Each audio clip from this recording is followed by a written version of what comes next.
Alright, welcome to the channel, and today we'll be talking about the iFi iDSD Neo 2 or Neo iDSD2. And this was sent out by iFi for me to check out. It's a demo, and this will be going out back to them or on to the next person to check it out down the road after this video.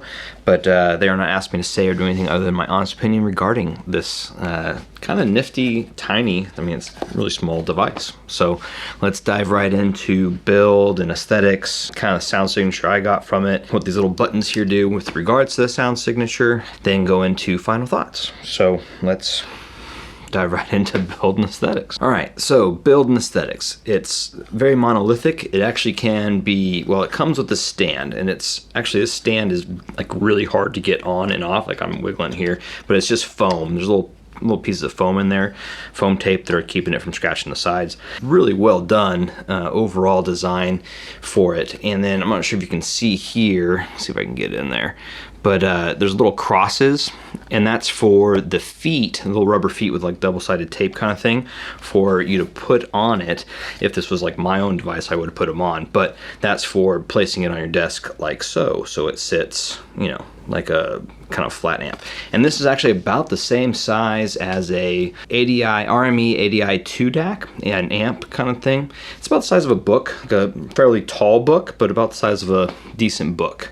So kind of impressive on the size, and it's super light. Build quality is honestly excellent. iFi does fantastic work. The volume pot here, oh, that's satisfying. It's just really nice. It's a stepped, but it's such a, like a smooth step. It's very,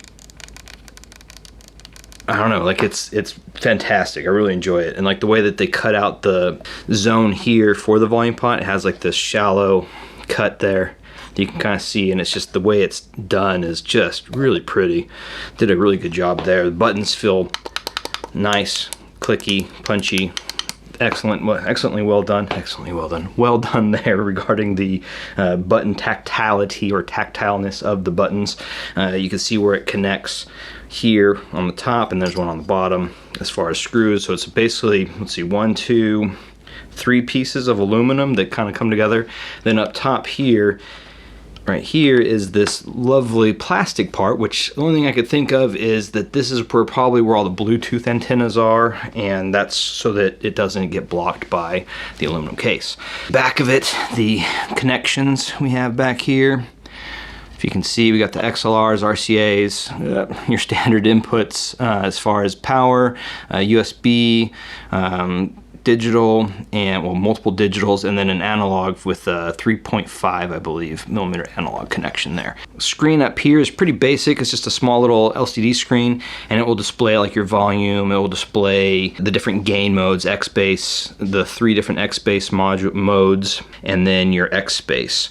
And this is X bass 2, and also you'll display like your inputs and outputs, that kind of thing, how you're getting your stuff. So it's basic display, nothing too crazy. As far as build, it's solid, fantastic build, very lightweight, very small. I like it in this kind of vertical stand situation here because it fits nice on the desk without it being a bit crazy or taking up too much space. Kind of nice having something that sounds this good and is this much quality. Its shape and size, if you want to minimize your desk space. My desk is a hot mess because I have my gaming rig on one side and then my editing and photo editing rig on the other side, so it's pretty crowded. So this is a nice to have something that's sleek, slim, looks nice, and doesn't detract from the desk or your attention, that kind of thing. Just does its job, and it looks good doing it. So going into the sound of this, the iDSD2 Neo, or Neo, let's see here, the Neo iDSD2. Sound wise, it's, you know, I felt it has more of a low end oomph to it. Like, it definitely seems like I was calling it V-shaped originally, but the more I like listen to it and the more I've been getting into it, the more I feel like it's this is without the X bass or X bass on it. We'll talk about that in a second, but just standard with none of the fun buttons being pressed. I would say it leans a little bit on the dynamic low end side, while the mids and highs can be a little clinical sounding to me. They aren't bad. They aren't like sibilant or overly bright, but they definitely can sound a little bit clinical or sterile, I guess would be a way to put them.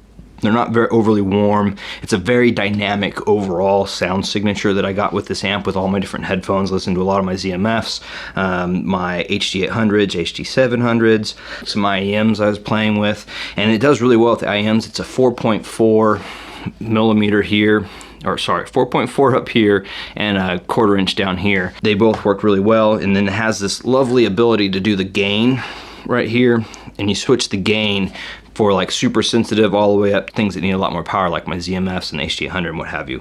And I will say that with the highest gain is probably where I would use it with most of like 300 or plus ohm headphones. I would prefer a little more warmth in the mids and the highs, or a little roll off on the highs.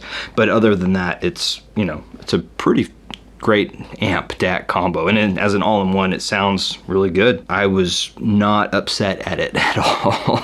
And then as you go into listening more, you start playing with the X bass, which then boosts the levels up a little bit more in the low end, and it becomes very addictive. Even without the X bass, it's very addictive, dynamic low end.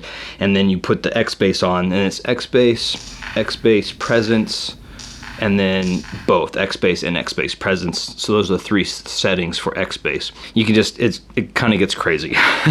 Just a ton of fun. It's like a fun button. In fact, one point I was listening with, I think it was the atrium closed, and I could actually feel, because there was so much dynamics happening in the low end, it felt like my headphones were actually like kind of rattling on my head a little bit, which was kind of a fun, unique thing to have happened. But back to the X bass. The X bass, which is this top one up here, you can kind of see it there. You click that one, and it's supposed to give this wider stage, more of a 3D effect.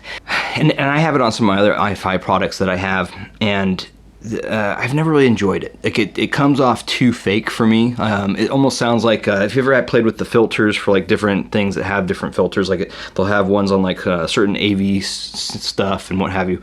But the one that always comes to mind is like the concert hall sound signature. So it's that kind of gives it this echoiness, and this kind of like you're in a concert hall. Like it has this echo to it, and it has like this, it adds this reverb and echo, and it's just, it just doesn't sound proper to me, I guess. So I never really played with it too much, but it is a cool feature, and it's definitely something worth playing with and seeing if you like it, if you end up going down that route. So overall, I'd say the signature for this amp DAC combo for the Neo iDSD2 is, God, I want to say it's V-shaped, but the more I listen to it, I don't even say it's U-shaped. I would say it's almost more of like, honestly, it's probably more Harmon curve kind of shape. It has that boosted bass, kind of that normal mids, with a little bit of a boost to the highs, but not drastic. It's just the way that it sounds. It's very clinical and sterile, so therefore, to me, the highs just sounded a little bit boosted, but I feel like it wasn't overly done so. It's more, I think, in line with like the Harmon curve kind of signature.